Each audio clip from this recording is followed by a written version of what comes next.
నమస్తే, welcome to Suman TV. నేను మీ యామ్ని. ప్రస్తుతం మనతో ఉన్నారు ప్రముఖ ఆధ్యాత్మికవేత్త డాక్టర్ అనంతలక్ష్మి గారు ఉన్నారు.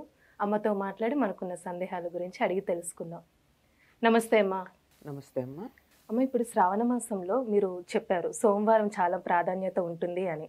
అదేవిధంగా శనివారం కూడా చాలా ప్రాధాన్యత అంటున్నారు. ఈ రెండిటికి ఏంటమ్మా అసలు శ్రావణ మాసంలో ప్రత్యేకత? మీరు అన్నట్టు శ్రావణ మాసం అనగానే మంగళవారాలు, శ్రావణ మంగళవారాలు, శ్రావణ శుక్రవారాలు అనుకుంటాం కానీ శ్రావణ సోమవారాలు, శనివారాలు కూడా చాలా ప్రాధాన్యం కలిగినవమ్మా. ఎందుకు అంటే సోమ అంటేనే సా ఉమ, సా ఉమ. సా అంటే కూడుకున్నవాడు, ఉమ అంటే పార్వతి. పార్వతీదేవితో కూడుకున్నవాడు ఎవరు? శివుడు. సోమ అన్నది శివుడికి ఎందుకు, సోమవారం శివుడికి ఎందుకు ప్రీతికరం అంటే అది సోమ అంటే పార్వతీదేవితో కూడుకుని ఉన్నాను అని నన్ను మీరు పిలిచారు కదా, మా ఆవిడతో కలిసి ఉన్నాను అని ఆయన సంతోషం. అందుకని సోమవారం నాడు శివుడికి ఎక్కువగా సోమవారం శివాలయాన్ని కడతానండి అంటూ ఉంటారు. కారణం ఏమిటంటే శివుడికి ప్రీతికరమైనటువంటిది సోమ. ఇది శ్రావణ మాసంలో కూడా సోమవారాలన్నీ శివుడికి ప్రత్యేకంగా అర్చన చేసేటటువంటి సంప్రదాయం ఉంది. చాలా శివాలయాల్లో శ్రావణ సోమవారాలు స్వామివారికి అభిషేకం చేస్తూ ఉంటారు. ఇళ్లల్లో కూడా కొన్ని ప్రాంతాలు, ముఖ్యంగా ఈ తెలంగాణ ప్రాంతంలో కొన్ని ప్రాంతాల వాళ్ళు కొంతమంది శ్రావణ మాసం వచ్చిందంటే సోమవారాలు చాలా నియమనిష్టలతో ఉంటారు. చాలా నియమాలు పాటిస్తారు. తప్పనిసరిగా గుడికి వెడతారు, శివుడిని ఇంట్లో ఆరాధిస్తారు. ఏదన్నా ఒక ఇది ఉంటే కాస్త శివుడికి అభిషేకం చేయడం లాంటివి చేస్తారు, లేకపోతే కొబ్బరికాయ కొడతారు, పూజ చేస్తారు, ఒక్క పొద్దు కూడా ఉంటారు శ్రావణం. ఎందుకంటే శివుడికి అని. శివుడికి ఏం చేస్తారంటే మామూలు పూజ. ప్రత్యేకంగా ఇప్పుడు ప్రీతిపాత్రం అనేటప్పటికి ఎక్కడెక్కడో ఏమేమో తీసుకుని చేయక్కర్లేదండి. ఆ పూజనే కొద్దిగా విశేషంగా చేస్తే అయిపోతుంది. మామూలుగా చేసేటటువంటి పూజలో కన్నా కొంచెం ప్రత్యేకంగా శివుడికి ప్రాధాన్యం ఇస్తూ పూజ చేసుకోవడం ఇది జరుగుతూ ఉంటుంది. నిత్యం అభిషేకాలు అవి చేసుకునే వాళ్ళు ప్రత్యేకంగా చేస్తారు. ఎందుకు అంటే శివుడు దక్షిణామూర్తిగా ఉన్నాడు, అంటే విద్యాప్రదాతగా ఉన్నాడు. శ్రావణ మాసం అంతా వేదాధ్యయనానికి ప్రాధాన్యం ఇచ్చేటటువంటి నెల. అందువల్ల శివుణ్ణి ఆరాధించినట్టయితే చక్కగా వేద విద్య బాగా వస్తుంది అనేటటువంటి ఒక విశ్వాసం వేదం చదువుకునేటటువంటి వారికి ఉంటుంది. మిగిలినటువంటి వారికి అందరికీ కూడా శివుడికి చాలా ప్రీతిపాత్రం అని చెప్పి శివుణ్ణి పూజిస్తారు. అలాగే శనివారం వచ్చేటప్పటికల్లా శ్రవణ శనివారాలు ఇవి చాలా ప్రాధాన్యం కలిగినవి. ఎందుకు అంటే శ్రవణ నక్షత్రానికి ప్రాధాన్యం ఉన్నటువంటి నెల శ్రావణ మాసం. శ్రవణ నక్షత్రం వెంకటేశ్వర స్వామికి. పైగా శ్రవణ నక్షత్రానికి అధిపతి ఎవరు? శనేశ్వరుడు. శని యొక్క ప్రభావం పోవాలి అంటే, శని యొక్క ప్రభావం అధికంగా ఉండేది ఎప్పుడు? శనివారం నాడు. శనివారం నాడు శని యొక్క ప్రభావం మన మీద వ్యతిరేకంగా ఉండకుండా సానుకూలంగా ఉండాలి. శని మంచివాడే, అతడి ప్రభావం సరిగ్గా ఉంటే అతను చేసినంత మేలు మిగిలిన ఏ గ్రహాలు చేయవు. మామూలుగా కూడా మనకి అతని మేలు మాత్రమే చేస్తూ ఉంటాడు, మనం అర్థం చేసుకోలేము అంతే.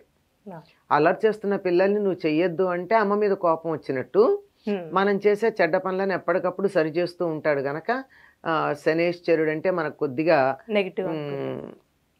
పనికిరాడు, మనకు వద్దు అనిపిస్తుంది, కానీ అతడి వల్ల చాలానే మేలు కలుగుతుంది. అటువంటి శనేశ్వరుని యొక్క ప్రభావం మన మీద ప్రతికూలంగా ఉండకుండా ఉండడానికి ఆయనని అదుపులో పెట్టగలిగిన వెంకటేశ్వర స్వామిని పూజిస్తాం. దానికి సంబంధించిన కథ కూడా ఉంది కదమ్మా, వెంకటేశ్వర స్వామికి శనేశ్వరునికి. శని ప్రభావం ఎక్కువగా మనకి ప్రతికూలంగా ఉండకుండా ఉండడానికి శనిని అదుపులో పెట్టగలిగినటువంటి వెంకటేశ్వర స్వామిని, అదేవిధంగా ఆంజనేయుడిని కూడా మనం పూజిస్తూ ఉంటాం. శనివారం ఆంజనేయుడికి చాలా తప్పనిసరిగా శనివారం ఆంజనేయ స్వామి గుడికి వెళ్తామండి. ఆంజనేయ స్వామికి అంటే ఎందుకంటే శని మీద పెత్తనం చేసినటువంటి వాళ్ళు వీళ్ళిద్దరు తమ అదుపులో పెట్టుకున్నటువంటి వారు. అందుకని వెంకటేశ్వర స్వామికి రెండు కారణాలు. ఒకటేమో ఆయన జన్మ నక్షత్రమైన శ్రవణ నక్షత్రం ప్రాధాన్యం ఉన్నటువంటి నెల.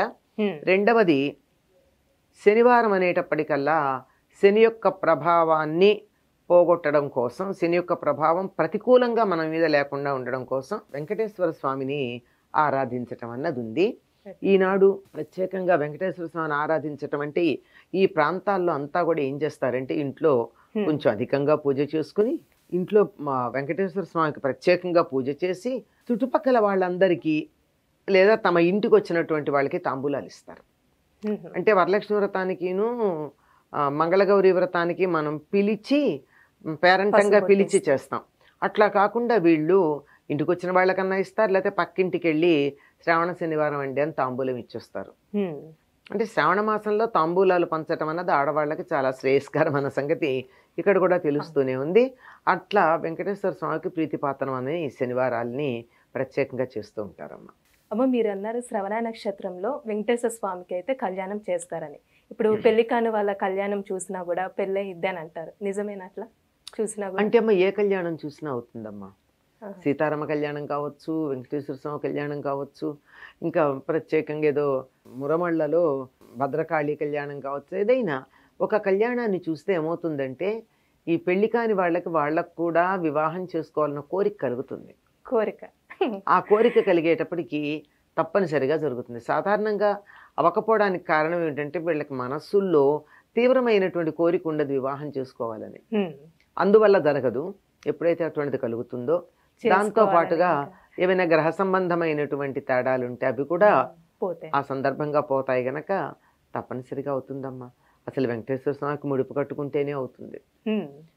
తప్పనిసరిగా శనివారం నాడు తెల్లవారుజామున సూర్యోదయానికన్నా ముందు వెంకటేశ్వర స్వామికి గనక ముడుపు కట్టుకున్నట్టయితే చాలా త్వరలో పెళ్లిళ్ళు అవుతాయని ఒక విశ్వాసం.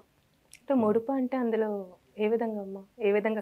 5 సంఖ్య, 5 రూపాయలు కానీ, 5 5 25 రూపాయలు కానీ, రూపాయి పావలా కానీ, అంటే 4 పావలాలు 1 రూపాయలు ఉంటే మళ్ళీ పావలా, అట్లా పసుపు బట్టలో కట్టి దేవుడి దగ్గర పెట్టి మామూలుగా పూజ అంతా చేసుకుని, ఇదిగో మా కోరిక తీరాక ఇది నీ హుండీలో వేసి దీంతో పాటు మేము దర్శనానికి వస్తామని చెప్పుకోవడం. అయిన వాళ్ళు చాలామంది మాకు అట్లా ముడుపు కట్టుకున్నాక పెళ్ళయిందే, మా అమ్మాయి పెళ్ళయింది అని పెద్దవాళ్ళు చెప్పినవి ఉన్నాయి. అట్లా ఇక ఆయన ఆయన పేరు కళ్యాణ వెంకటేశ్వరుడు కదమ్మా, జత కళ్యాణాలు కూడా చేయిస్తారు. చాలా చక్కగా తెలియజేశారమ్మా, ధన్యవాదాలు.